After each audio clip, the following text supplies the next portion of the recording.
Welcome back, everyone. We're diving into Dragons of Spring Dawning today. Buckle up because we're jumping into a world full of magic, dragons, and some pretty intense battles.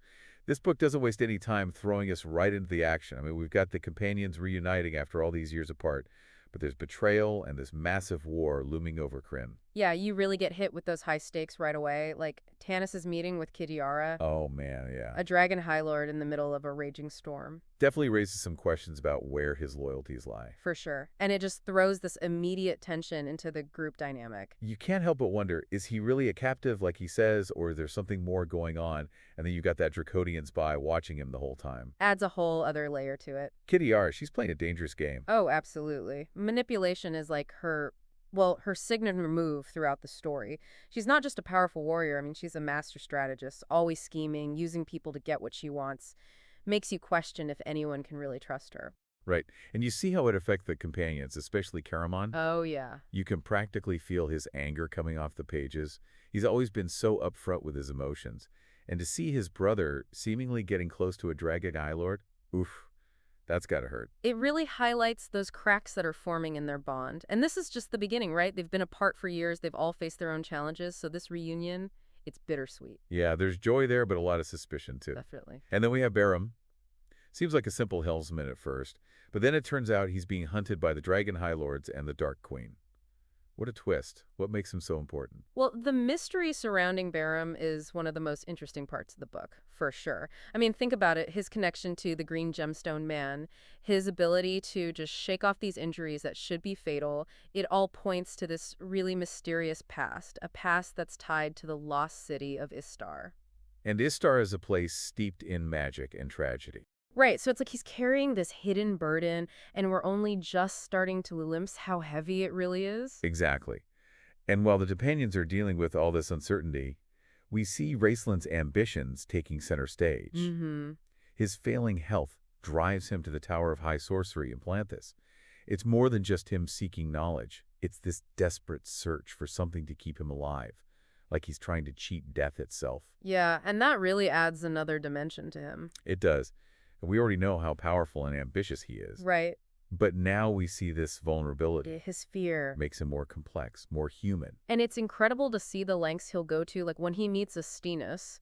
Astinus, he's the chronicler of Kryn's history. Oh, right, right. And this encounter grants Raistlin access to the Great Library, but even that isn't enough for him. His frustration just boils over in this incredible scene where his magic erupts in the library. Oh, yeah. It's a display of raw power and desperation. It is. It's so clear that he's looking for something specific. He calls it the key. Right. But what is it? And what's he willing to sacrifice to find it? Those are the questions that keep you hooked. They really do. And while Raistlin's off digging into all that forbidden knowledge, Laurana arrives in Palanthas to lead the Knights of Salamia. But it's not exactly a warm welcome. She faces a lot of skepticism, a lot of resistance. It's almost like the city itself is full of foreboding. Especially that abandoned district near the Tower of High Sorcery. It's like this physical representation of the darkness that's lurking beneath the surface. Definitely. And don't forget about Tas's encounter with that cloaked figure while he's trying to pick a lock. Oh, yeah, super creepy. It's like the authors are dropping these little hints of danger. It just builds this sense of suspense that carries through the whole story. Oh, for sure. And then the real shocker hit, the companions uncover the Dragon Army's secret. The stolen dragon eggs. It's horrific.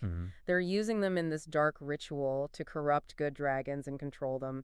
It just hits you in the gut, especially when you see those shattered eggshells. Yeah, and Silvara's reaction, heartbreaking. This is where the stakes of the war get taken to a whole other level. It's not just about territory or power anymore. This is about the very essence of good and evil. The dragon armies, they're twisting something pure and noble into this weapon. Chillin'. And speaking of battles, we get that epic confrontation over Culliman. Oh, yeah. Knights of Salamia riding good dragons, clashing with the blue dragon armies. It's like something straight out of a movie. It's a huge spectacle, but you also get these little moments of humor sprinkled in that lighten the mood. You need that. You do. Like Flint clinging onto that bronze dragon for dear life. He's terrified of heights. And then you have Tace. He's gleefully making a map as they're soaring through the air. It just speaks to show that even in the middle of war, there's still room for laughter and camaraderie. It reminds us that these characters, they're more than just warriors. They're friends, they're family. They support each other even when things are at their worst. Exactly. But even with the victory at Culliman, There's this lingering unease. Laurana's hailed as a hero, but she feels isolated, burdened by the responsibility of leadership. She senses that the war is far from over. And she's right. Then things take a very sharp turn when the companions are shipwrecked in the Blood Sea of Istar, no less. Oh, the Blood Sea. Now, for anyone who isn't familiar with Kryn's geography, the Blood Sea is this really desolate, dangerous stretch of water. It's surrounded by legend and superstition. People say it's cursed, and just the name evokes dread. And they're shipwrecked in this cursed sea. And then they're rescued by Doddsea elves. It's like stepping into a whole different world. Right. It's such a stark contrast. Totally. You go from the chaos and violence of war to this tranquil underwater city. It's beautiful and mysterious. It's a moment of peace, but it also reminds you just how vast and amazing Kryn is. And it's not just the setting that's fascinating. They meet Zebula. He's a red-robed mage. And Apoletta, the sea elf. They offer help and some insight. And Goldmoon, she's wrestling with her faith as she tries to understand Raistlin's actions. Shows how even the most devout can be challenged when faced with the complexity of good and evil. It does. And just as things seem to be calming down, bam, another bombshell. Yeah. Baron's village. It's in Neraka, the heart of the Dark Queen's power. Wow. It totally changes how you see his character. This seemingly ordinary man, he's connected to the most dangerous place in Kryn. It's like a ticking time bomb. And that's where things get really interesting. Oh, yeah. The stage is set for this incredibly dangerous journey as Tanis comes up with this daring plan to rescue Laurana from the enemy, even if it means sacrificing himself. I mean, their journey to Neraka, it really shows their courage, their determination. They're facing impossible odds, right? They're traveling through these treacherous mountains, and the threat of being caught is always there. But they just keep going. They're driven by their love for Laurana and this need to stop the dragon armies. And they have Fizban with them. Oh, Fizban? This eccentric mage who claims to know a secret path. Yeah, he's like this walking contradiction, a mix of wisdom and pure absurdity. He is. One minute he's spouting these cryptic pronouncements, and the next he's conjuring illusions or setting off accidental explosions. Right. You never know what he's going to do next, but you get the feeling that he has a purpose, like he has a specific role to play in all of this. And he's not the only one with a hidden purpose. As they journey, Barham's past is finally revealed. We learn about his sister's tragic death, how it was caused by his own actions, and the curse that binds him to that green gemstone. It's heartbreaking. It is. So much guilt, so much regret. It adds so much depth to his character. He's not just this simple almsman anymore. He's carrying the weight of his past, trying to atone for his mistakes. And his connection to Neraka takes on a whole new meaning. Yeah, it's like he's drawn to this place of darkness. He needs to confront his demons. Exactly. And then there's Flint, his sacrifice, staying behind so the others can escape. Oh, man. That one really gets to you. He knows he's not as strong or as agile as the rest, but he's willing to give his life for them. It speaks volumes about his loyalty, his selflessness. Flint's always been the heart of the group, you know, the one who brings everyone together. And even in his final act, he reminds them what's truly important, the bonds of friendship and love. Those things, they go beyond death. They do. And then we have the companions. They manage to infiltrate Neraka, but they get captured by the dragon army. Of course. And Kitiara, her ambition is front and center again. She's scheming to get the crowd of power, and she's using Tanis to do it. She's so ruthless, so cunning. She'll use anyone to get what she wants. It's almost fascinating to watch how she manipulates Tanis. She knows exactly how to push his buttons. And it makes you wonder, is there any real effect in there? Or is it all just a part of her plan? It's hard to say. It is. And then we have that chilling encounter with Lord Soth, Lord Soth. the Death Knight. He's pure terror. He is. He's this force of darkness, the embodiment of death and decay. His presence is enough to give you chills. He represents the ultimate consequence of choosing evil. He was once a proud knight, but his hunger for power consumed him, turned him into this monster. And in the middle of all this darkness, the Temple of Neraka is hit by this incredibly powerful force. Yeah. And it turns out to be Takhisis. The five-headed dragon goddess. The way they describe her is just incredible. It emphasizes her power, the chaos she brings with her.